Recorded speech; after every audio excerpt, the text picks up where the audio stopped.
महाराष्ट्रातील विधानसभेच्या 288 मतदारसंघासाठी काल मतदान झालं। 23 नोव्हेंबरला निकाल लागणार आहे।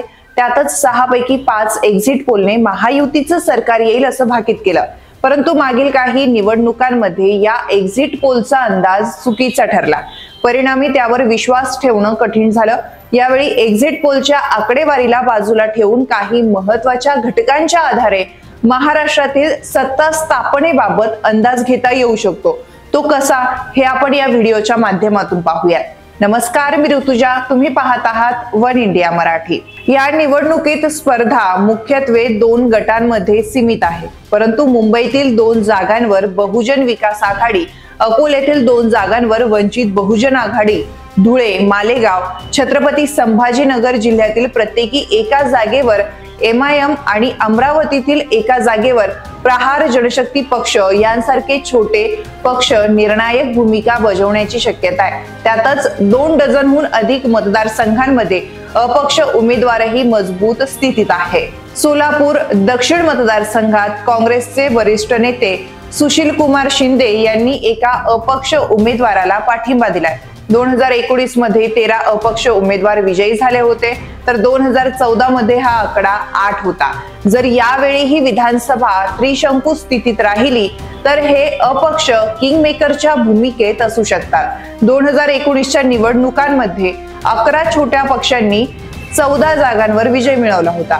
त्यामुळे यंदाच्या निवडणुकांमध्येही अशा पक्षांचं प्रदर्शन महत्त्वाचं ठरेल। सत्ता स्थापनेसाठी अपक्षांसह त्यांची भूमिका निर्णायक ठरणार आहे। लोकसभा निवडणुकीत जे पक्ष एकमेकांसोबत होते तेच विधानसभेत सोबत आहेत। महाविकास आघाडीत काँग्रेस, शिवसेना उद्धव ठाकरे गट आणि राष्ट्रवादी काँग्रेस शरदचंद्र पवार गट हे प्रमुख पक्ष आहेत, तर महायुतीत भाजप, शिवसेना शिंदे गट आणि राष्ट्रवादी अजित पवार गट शामिल आहेत। लोकसभा निवडणुकीत भाजपला 83 विधानसभा जागांवर आघाडी मिळाली होती। अजित पवार गटाला 6 जागांवर तर शिंदे गटाला 38 जागांवर आघाडी होती। काँग्रेसला 63, उद्धव ठाकरे गटाला 56 आणि शरद पवार गटाला 38 जागांवर आघाडी मिळाली होती। तथापि विधानसभा निवडणुकीत लोकसभेपेक्षा समीकरणं वेगळी असतात। अनेक जागांवर बहुजन विकास आघाडी, मनोज जरांगे पाटील आणि प्रकाश आंबेडकर यांचा प्रभाव भाजपसाठी अडचणीचा ठरू शकतो। महाविकास आघाडीत समाजवादी पक्ष आणि शेतकरी संघटनेलाही सामील करून घेण्यात आला आहे, त्यामुळे या आघाडीला आणखीन बळ मिळेल। महाराष्ट्रात कोणाचं सरकार बनेल याचा निर्णय मोठ्या प्रमाणात राष्ट्रीय पक्षांच्या कामगिरीवर अवलंबून असेल। राज्यातील 65 जागांवर भाजप आणि काँग्रेसची थेट लढत आहे। लोकसभा निवडणुकीत काँग्रेसने या भागात चांगली आघाडी घेतली होती। यावेळी राष्ट्रीय स्वयंसेवक संघाने भाजपच्या बाजूने मोर्चा सांभाळला असून काँग्रेसकडून नाना पटोले नेतृत्व करत आहे। या 65 जागांवर ज्या पक्षाला जास्त आघाडी मिळेल त्याचा गट 145चा जादुई आकडा सहज गाठू शकेल।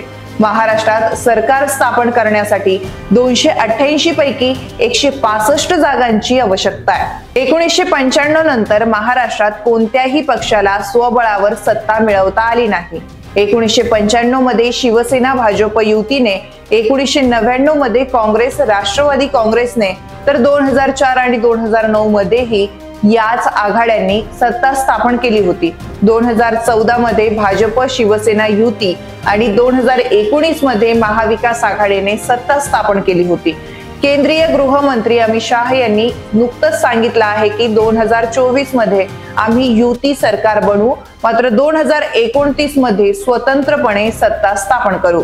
महाराष्ट्र विधानसभा निवडणुकीत यंदाही कोणत्याही पक्षाला बहुमत मिळण्याची शक्यता नाही। सत्ता स्थापनेसाठी लहान पक्ष, अपक्ष उमेदवार आणि क्षेत्रीय समीकरणं यंदाच्या निवडणुकीत निर्णायक ठरतील। भाजप, महायुती आणि महाविकास आघाडी यांच्यात मुख्य लढत असून हंग असेंबली झाली तर अपक्ष आणि लहान पक्ष किंगमेकरच्या भूमिकेत दिसतील असा आमचा अंदाज आहे। यावर तुम्हाला काय वाटतं हे आम्हाला कमेंट करून नक्की कळवा आणि अशाच माहितीपर व्हिडिओसाठी चॅनलला सबस्क्राईब करायला विसरू नका।